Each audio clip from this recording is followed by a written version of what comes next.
तो इस बात को समझना होगा, ये आवाज कौन उठा सकता है सदन में, कौन उठा सकता है, कौन लिख सकता है मंत्री को, और कौन लिख सकता है, कौन इसे न्याय दिला सकता है, इस बात को हमें समझना होगा।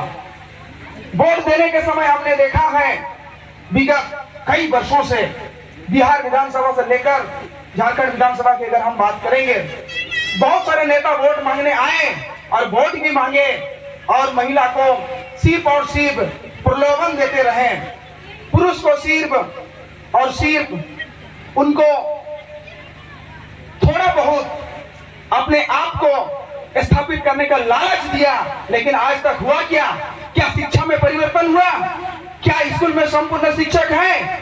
आप एक विधायक हैं तो आपको अपने आप में एक कानून बनाने का अधिकार है, कानून आपके हाथ में है और कानून को लागू करवाने के लिए आप डीसी को लिख सकते हैं, डीओ को लिख सकते हैं, आप बीओ को निर्देश कर सकते हैं। जब फंड की बात है तो आपके पास बहुत सारे फंड है।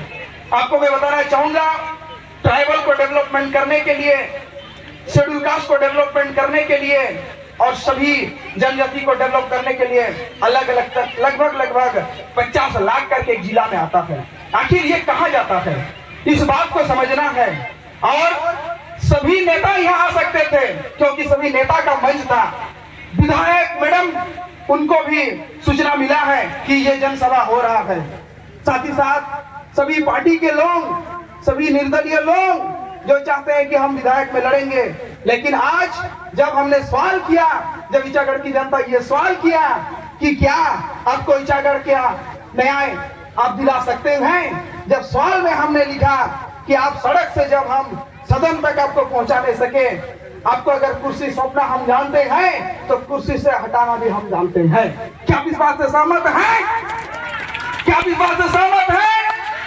हमने ठाना है, परिवर्तन को लाना है।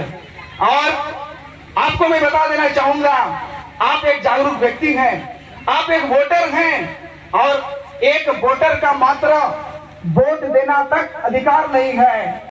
आपको न्याय जो मिलना चाहिए, आपको जो अधिकार चाहिए, आप उसे समझिए। आपको क्या दिया? आपसे केवल वोट मांगा। आप इधर बड़ा गांव की बात देखिए, रास्ता नहीं है, ऐसा परिस्थिति है। अगर किसी भी महिला का अगर डिलीवरी का समस्या होगा, उसको हॉस्पिटल पहुंचाने के लिए कोई ना ही गाड़ी जाएगा, ना ही एम्बुलेंस जा पाएगा, ना ही मोटरसाइकिल घुस पाएगा। और इतना कीचड़ है, जैसे तैसे रास्ता है और इस रास्ता को सुधारने के लिए कोई लोग भी नहीं है। और अब क्या है, जब आपके पास सत्ता है, जब आप एक विधायक हैं, जब आप एक कई बार अपने विधायक भी बना, लेकिन आपने क्या न्याय किया आज तक? इस बात को हमें समझना होगा, इस बात को हमें समझना होगा। हम परिवर्तन क्यों लाना चाहते हैं और ईचागढ़ वासियों का ये संकल्प है कि परिवर्तन लाना है। परिवर्तन इसीलिए चाहिए, सबको हमने देखा है, लेकिन हमारे समस्या का समाधान करने के लिए और हमारा समस्या को जानने के लिए कौन हमारे साथ आते हैं, कौन हमारे मंच आते हैं। आज के इस मंच में पता चला जब इतने लोग को बताया गया, लेकिन आज आप देख सकते हैं ना ही विधायक मैडम आई, ना ही कोई नेता आया, लेकिन सिर्फ और सिर्फ अगर आप देखें तो हमारे आंदोलनकारी साथी, झारखंड आंदोलन बहुत पहले से उन्होंने झारखंड मुक्ति मोर्चा के साथ भी काम किया और अपने स्तर में भी काम किया और आंदोलन किया, जिसके फलस्वरूप झारखंड बना।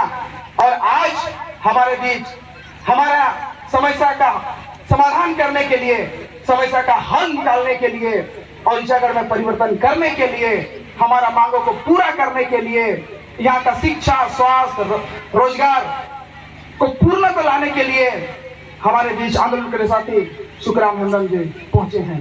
क्या इसके अलावा आपको नेता दिख रहा है यहाँ? क्या आपको दिख रहा है? तो इस बात से आप समझिए, क्योंकि ये ओपन मंच था। आप देख सकते हैं किसी का यहाँ फोटो लगा हुआ नहीं है, लेकिन हमारा जन समस्या कोई सुनना नहीं चाहता।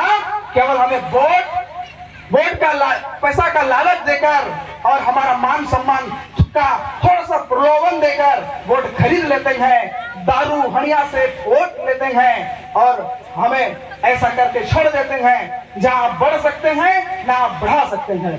इसीलिए हमने ठाना है टीचागढ़ में परिवर्तन लाना है और हमारे बीच आए उनके लिए हम बहुत बहुत आभार व्यक्त करते हैं। और ये भी स्थिति है, हमने देखा जब जन जागरण का अभियान हमने चलाया, कौन कौन परिवर्तन करना चाहते हैं, कैसे परिवर्तन करना चाहते हैं, तो ये भी हमने देखा तुलिप में भी ये स्थिति है जहां रास्ता नहीं है और अभी तक कोई देखते नहीं है, कोई नेता वहां तक नहीं देखते हैं। इस बात से आप रूबरू हैं, पूरी तरह से परिचित हैं, पूरी तरह से आप जानते हैं। हम उन्हीं को विधायक बनाएंगे जो हमारा समस्या का समाधान करेंगे, उन्हीं को विधायक बनाएंगे जो हमारी बात जहां हमें नहीं चाहिए, हमें वैसा नेता चाहिए जो वास्तविक टीचागढ़ का नेतृत्व कर सकते हैं, वास्तविक रूप में जो परिवर्तन कर सकते हैं, हमें वैसा नेता चाहिए। तो क्या आप सुखराम जी के साथ हैं? बिल्कुल। क्या आप हैं? हाँ। तो चलिए इस बात से आप समझिए, और हमने जब ठाना है परिवर्तन लाना है, परिवर्तन करके रहेंगे हम लोग। और मैं बहुत बड़ा भाषण तो करना नहीं चाहूंगा क्योंकि सभी का ओपन मंच बनाया गया था, वही बात को मैं दोहरा रहा हूँ। इस बात से समझिए मैं भाषण देने का उद्देश्य से नहीं बल्कि परिवर्तन और जन समस्या को लेकर मैं बात कर रहा हूँ, मैं सभा कर रहा हूँ, ना कि मैं स्पीच कर रहा हूँ। इस बात से समझिए। तो मैं बहुत ज्यादा बातें को नहीं रखते हुए कार्यक्रम को आगे बढ़ाएंगे, समय भी बहुत कम होगा। और चलिए आप सभी का बहुत बहुत धन्यवाद।